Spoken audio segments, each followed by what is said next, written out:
આજના મોંઘેરા મહેમાન માટે શું સ્પેશિયલ બન્યું છે? આ તો છે ચેરી ટોમેટો અને તેમાંથી બનેલી એકદમ જ ધમધમાટ અને મસાલેદાર શાક, જે ટેસ્ટ કર્યા પછી તમે બધા જ પનીર અને પંજાબી શાક ભૂલી જશો. સાથે જ એક એવું ગ્રેવી મિક્સ તૈયાર કરીશું જે તમે સ્ટોર કરી શકશો 4 થી 5 મહિના સુધી, અને કોઈ પણ પંજાબી કે ગુજરાતી શાકનો સ્વાદ 100 ગણો વધારી દેશે. તો ચલો આજની આ એકદમ જ અલગ પ્રકારની ચેરી ટમેટાના શાકની રેસીપી શરૂ કરીએ. તો અહીંયા 200 ગ્રામ જેટલી આ નાની ટમેટી લઈ લીધી છે. તો આ દેશી ટમેટા છે. આની જગ્યાએ જે ચેરી ટોમેટોઝ આવે છે તે પણ તમે લઈ શકો છો. તે સાઇઝમાં થોડાક મોટા હોય છે. આને ધોઈને એક બાજુ મૂકી દઈશું, અને હવે આ ગ્રેવી મિક્સ તૈયાર કરી લઈએ, જે કોઈ પણ પંજાબી કે ગુજરાતી શાકની ગ્રેવી બનાવવામાં ઉપયોગ કરી શકાશે. તેના માટે આપણે એક પેન લઈ લઈશું, અને તેમાં આપણે ઉમેરી દઈશું 1 ચમચી સફેદ તલ. તો અત્યારે તો હું વધારે પ્રમાણમાં બનાવી રહી છું સ્ટોર કરવા માટે. સાથે જ 2 મોટી ચમચી સિંગદાણા લઈ લીધા છે. તો અહીંયા જે ફોતરાવાળી સિંગ આવે તે જ મેં લીધી છે. હવે આને ગેસ ઉપર મૂકી દઈશું અને સ્લો ફ્લેમ ઉપર 2 થી 2.5 મિનિટ માટે આને શેકી લઈશું. તમને એમ થશે કે ગ્રેવીમાં આ સિંગદાણાનો કે તલનો ટેસ્ટ આવશે, પણ એવું કશું જ નહીં થાય. ગ્રેવી ખૂબ જ સરસ તૈયાર થશે. હવે 2 મિનિટ પછી આમાં જે દાળિયાની દાળ આવે છે તે પણ 2 મોટી ચમચી ઉમેરી દઈશું. દાળિયાની દાળ આમ તો શેકેલી જ હોય છે, એટલે 1 મિનિટ શેકી અને પછી તેને ગેસથી ઉતારી લઈશું. અને હવે આ બધી જ વસ્તુ જ્યારે એકદમ જ ઠંડી થઈ જાય, રૂમ ટેમ્પરેચર પર આવી જાય, એટલે મિક્સર જારમાં ઉમેરી આનો આપણે પાવડર તૈયાર કરી લઈશું. તો આ ગ્રેવી મિક્સને તમે 4 થી 5 મહિના સુધી ફ્રીઝમાં સ્ટોર કરીને પણ રાખી શકો છો. અને કોઈ પણ પંજાબી શાકમાં કાજુ કે મલાઈના ઉપયોગ વગર જ આ ગ્રેવી મિક્સ વાપરીને એકદમ જ ક્રીમી ગ્રેવી તૈયાર કરી શકો છો. શાક બનાવવા માટે એક મોટા ટમેટાને આ રીતે મોટા પીસમાં કટ કરી લઈશું. એક મોટી ડુંગળીને પણ આ રીતે કટ કરી લઈશું. હવે પેનમાં 2 ચમચી તેલ મૂકીશું અને તેમાં ડુંગળી ઉમેરી દઈશું. લગભગ 1.5 મિનિટ માટે આને સાંતળી લઈશું, અને પછી આમાં ઉમેરી દઈશું 4 થી 5 કળી લસણ. સાથે જ ઉમેરીશું 1 ઇંચ આદુનો કટકો પણ. હવે આ બધી જ વસ્તુઓને આપણે સાંતળવાની છે જ્યાં સુધી ડુંગળી સોફ્ટ થઈ નથી જતી અને થોડીક ટ્રાન્સપરન્ટ આ રીતે નથી થતી. પછી આમાં 1 ટમેટાને ઉમેરી દઈશું. સાથે જ 2 મરચાંને આ રીતે મોટા જ કટ કરી દીધા છે. હવે ટમેટાનું શાક તૈયાર કરી રહ્યા છીએ, એટલે આમાં ફક્ત 1 જ ટમેટું ઉમેર્યું છે ગ્રેવી માટે.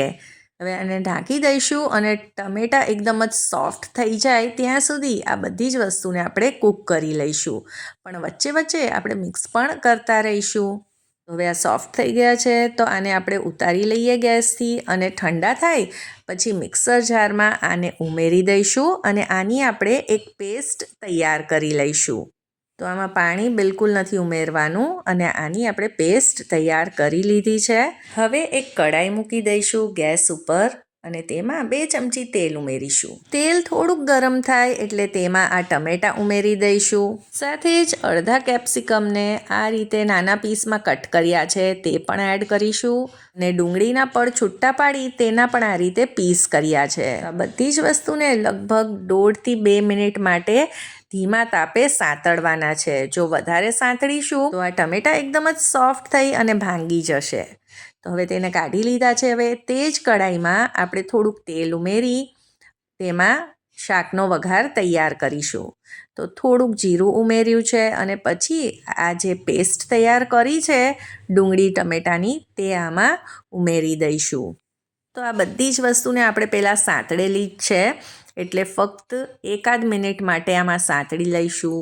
અને હવે જે આ ગ્રેવી મિક્સ તૈયાર કર્યો છે તે 3 ચમચી આમાં ઉમેરી દઈશું. હવે મસાલામાં અડધી ચમચી હળદર પાવડર ઉમેર્યો છે, 2 ચમચી કાશ્મીરી લાલ મરચું ઉમેર્યું છે, એનાથી સરસ કલર આવશે. 1 ચમચી ધાણા જીરું પાવડર, અડધી ચમચી ગરમ મસાલો, અને 1 મોટી ચમચી કસૂરી મેથી આ રીતે હાથોથી ક્રશ કરી અને ઉમેરી દઈશું. કસૂરી મેથી જરૂરથી ઉમેરજો, તેનો ટેસ્ટ સરસ આવશે.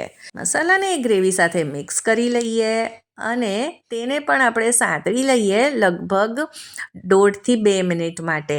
મસાલા સરસ રીતે સંતળાશે અને ખૂબ જ સરસ ટેસ્ટ આવશે આપણી ગ્રેવીમાં. તો મસાલા કૂક થઈ ગયા છે અને આમાં જરા પણ પાણીનો ભાગ નથી. તો હવે આપણે ગ્રેવીમાં થોડુંક પાણી એડ કરી લઈએ. તો ગ્રેવીની જેટલી કન્સિસ્ટન્સી રાખવી હોય તે પ્રમાણે આમાં પાણી ઉમેરી દઈશું. તો મેં આમાં થોડું કરીને 1.5 થી 1 કપ જેટલું પાણી ઉમેર્યું છે. હવે આપણે આમાં સ્વાદ પ્રમાણે મીઠું પણ ઉમેરી જ દઈશું. સાથે જ ફક્ત અડધી જ ચમચી ખાંડ ઉમેરીશું બધા જ ટેસ્ટને બેલેન્સ કરવા. આમ તો પંજાબી સબ્જીમાં ખાંડ ન હોય પણ આમાં જરૂરથી ઉમેરજો. અને હવે ઢાંકીને આને 2 થી 3 મિનિટ માટે કૂક કરી લઈશું, જ્યાં સુધી ગ્રેવીમાંથી આ રીતે તેલ છૂટું નથી પડતું. તો હવે આપણી ગ્રેવી તો તૈયાર છે.